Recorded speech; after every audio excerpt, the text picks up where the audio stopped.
नमस्कार, स्वागत है आपका न्यूज 18 अपडेट में। आपके साथ मैं हूं सोनाली सिंह। बुलेटिन की शुरुआत करेंगे बड़ी खबर के साथ। पटना से इस वक्त सबसे बड़ी खबर सामने आ रही है। गुरु रहमान के ठिकानों पर छापेमारी की गई है।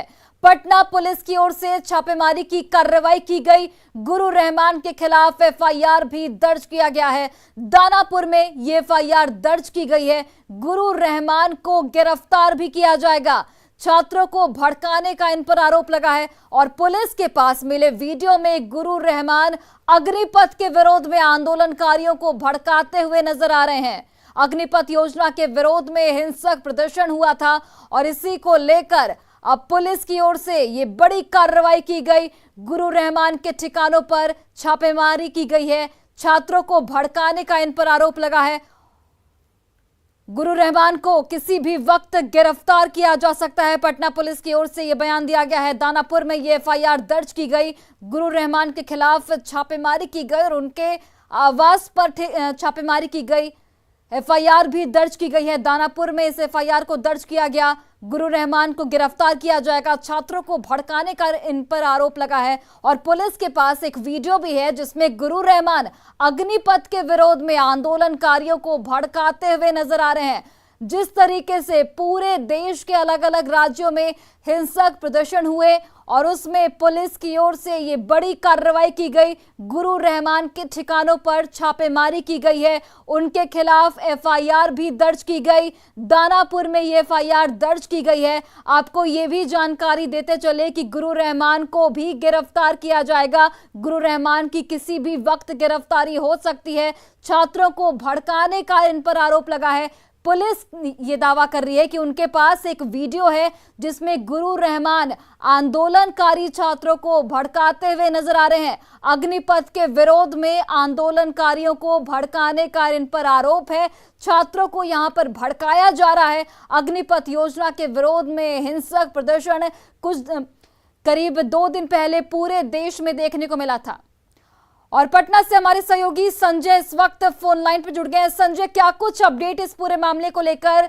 जो वीडियो सामने आया है वो पुलिस कब तक जारी करेगी, जिस वीडियो में गुरु रहमान जो है वो छात्रों को भड़काते हुए नजर आ रहे हैं? देखिए, पटना पुलिस का अपना दावा है कि वीडियो में जो गुरु रहमान है, बिहार के शैक्षणिक जगत में एक बड़ा नाम है गुरु रहमान का और उन पर आरोप है पटना पुलिस का कि वो प्रोवोक कर रहे हैं और उसके बाद दानापुर में हिंसा फैली थी, इसलिए दानापुर में ही एफआईआर लॉन्च करवाया गया है। और अब से थोड़ी देर पहले न्यूज 18 की बातचीत हुई है गुरु रहमान से। उसका ये कहना है कि कुछ लड़कों का समूह, संगठित समूह जो था उनके कोचिंग संस्थान में पहुंच गया था और इसमें उन्होंने कहा था कि आप रेलवे में आंदोलन तो कीजिए लेकिन किसी तरह की हिंसा मत फैलाइए। उनका दावा है, उनकी सफाई है कि उन्होंने किसी भी तरह से प्रोवोक नहीं किया है। लेकिन पटना पुलिस ने उनके खिलाफ स्ट्रॉन्ग एविडेंस पाते हुए एफआईआर लॉन्च किया है दानापुर में। और फिलहाल अभी भी मैं उनके कोचिंग संस्थान जो नया टोला में गोपाल मार्केट में, मैं उसके नीचे खड़ा हूँ।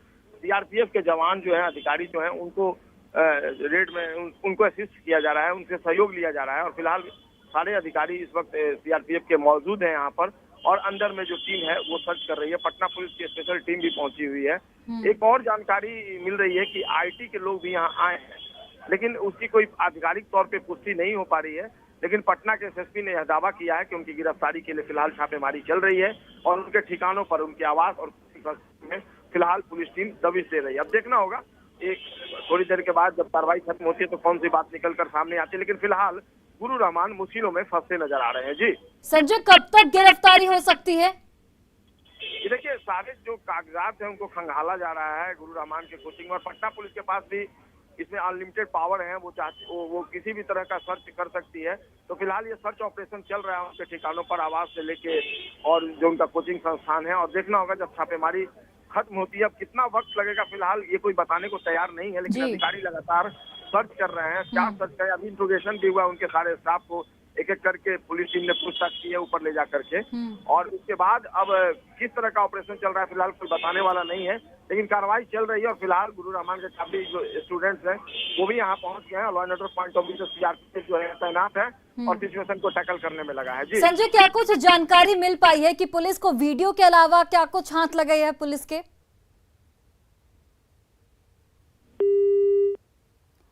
लगता है संजय से हमारा संपर्क टूट गया, तो आपको बताते चले कि गुरु रहमान के खिलाफ एफआईआर दर्ज किया गया है। दानापुर में ये एफआईआर दर्ज किया गया और इस वक्त भी छापेमारी की कार्रवाई चल रही है। जैसा कि हमारे सहयोगी संजय बता रहे थे कि गुरु रहमान के जिस ठिकाने पर छापेमारी की कार्रवाई चल रही है वहां पर भारी पुलिस बल की तैनाती है और वहीं पर उनके छात्र भी मौजूद हैं जो कि विरोध कर रहे हैं इस छापेमारी की कार्रवाई का। अब देखना होगा कि कब तक गुरु रहमान की गिरफ्तारी होती है।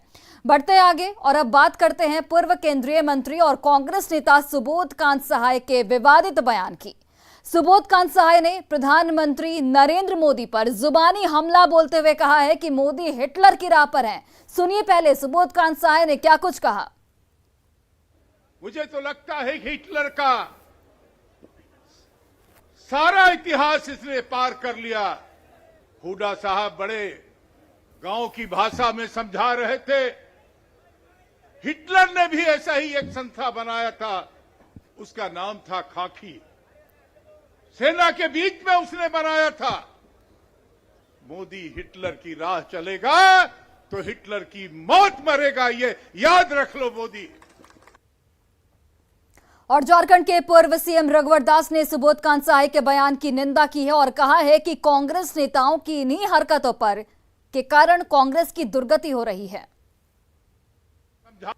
कांग्रेस आज भगाई हुई और अनाप शनाप असंसदीय शब्द का प्रयोग कर रही है। देश की जनता देख रही है और इसी अपशब्द बयान से, चाहे महाराष्ट्र के कांग्रेसी नेताओं का बयान हो या फिर झारखंड के कांग्रेसी नेताओं का बयान हो या फिर इनके कार्यकारी अध्यक्ष श्रीमती सोनिया गांधी का बयान हो, चाहे माननीय राहुल गांधी का बयान हो, इन्हीं बयानों के कारण आज देश में कांग्रेस समाप्त होती जा रही है। देश की जनता को अब कांग्रेस पार्टी स्वीकार नहीं है। और वही बिहार बीजेपी अध्यक्ष संजय जायसवाल ने भी इस बयान की निंदा की है और सुबोध कांत के बयान को बकवास बताया है। टीआरपी भी इटली में थोड़ी सी बढ़ जाए। अगर वह इस तरह की बकवास नहीं बोले होते तो अभी शायद मेरे सामने नहीं आते पूछने के लिए। ये बेचारे अपने राजनीतिक कुरामीन पाने के लिए इस तरह का बकवास करते हैं।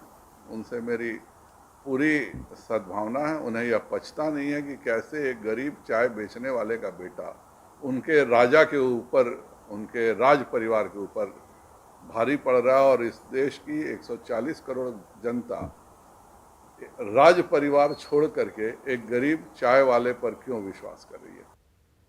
और इस बीच प्रधानमंत्री नरेंद्र मोदी पर दिए गए बयान पर सियासत गरमाने के बाद सुबोध कांत सहाय ने सफाई दी है और कहा है कि उन्होंने ये नारा लगाया है और वो उस पर अभी भी कायम है। सुबोध कांत ने कहा कि ये उनका बयान है, कांग्रेस का नहीं।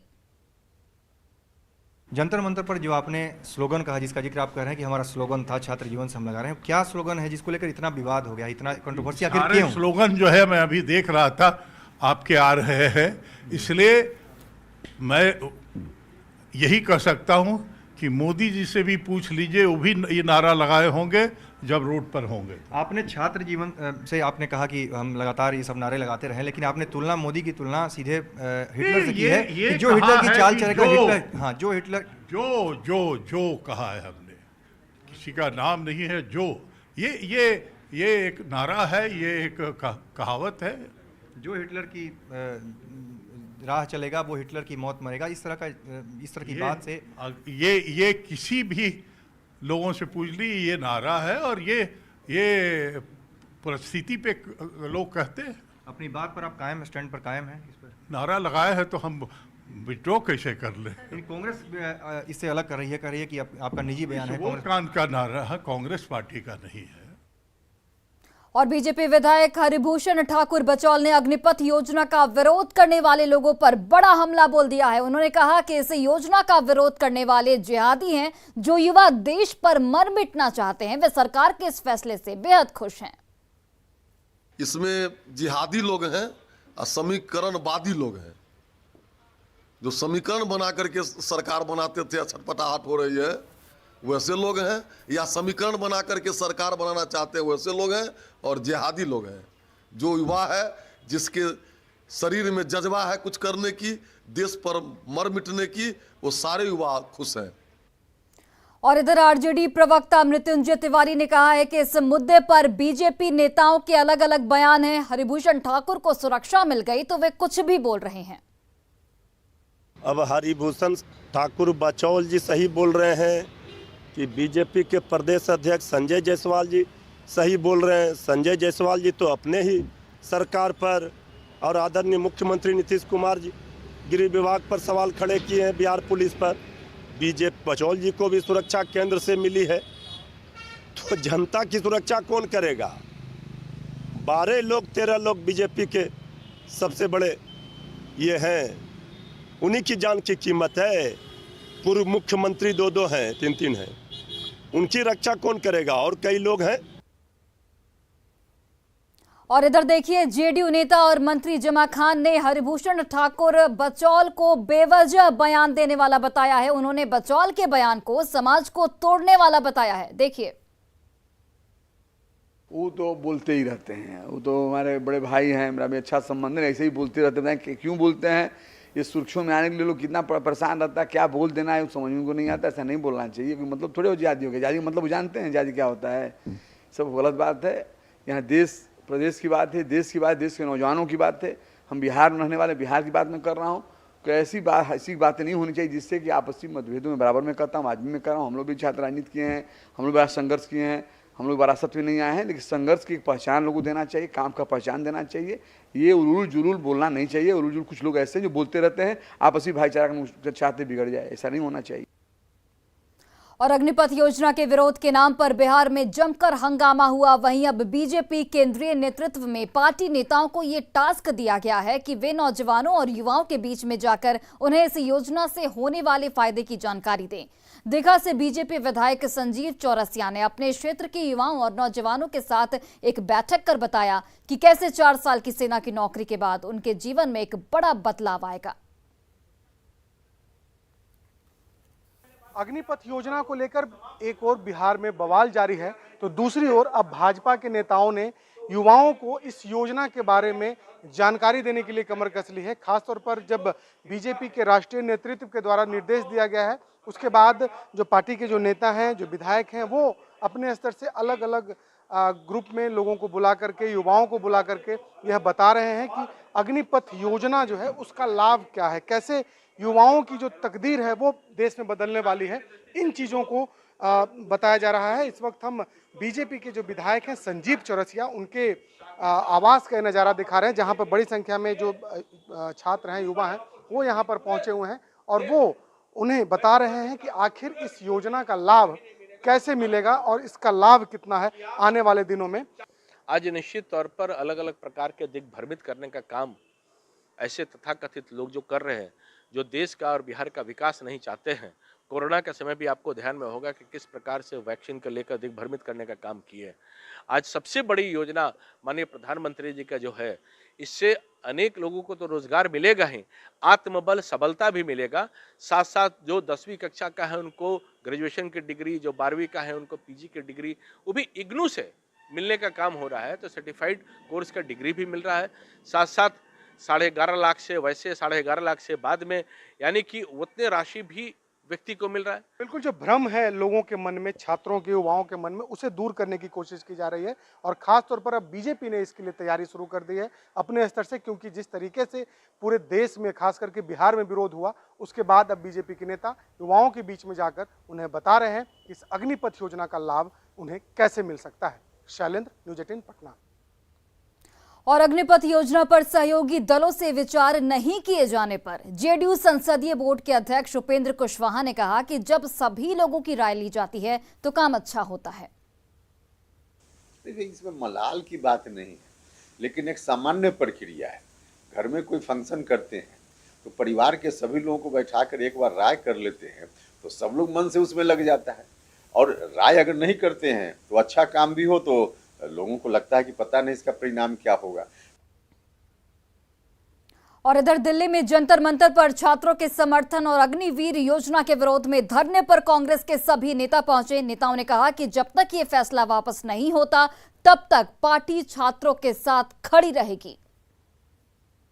कहा था 15 लाख रुपए हर के खाते में 15 लाख जो काला धन है उसको ला के देंगे, वो तो आपने दिया नहीं। अब आप कहते हैं 4 साल के नौकरी रिटायर के बाद मैं पैसे दे दूंगा, उससे रोजगार करेगा। अभी एक नेता ने कहा कि वो तो चौकीदार का काम हमारे कार्यालय में कर लेंगे, इसलिए नौकरी पक्की है।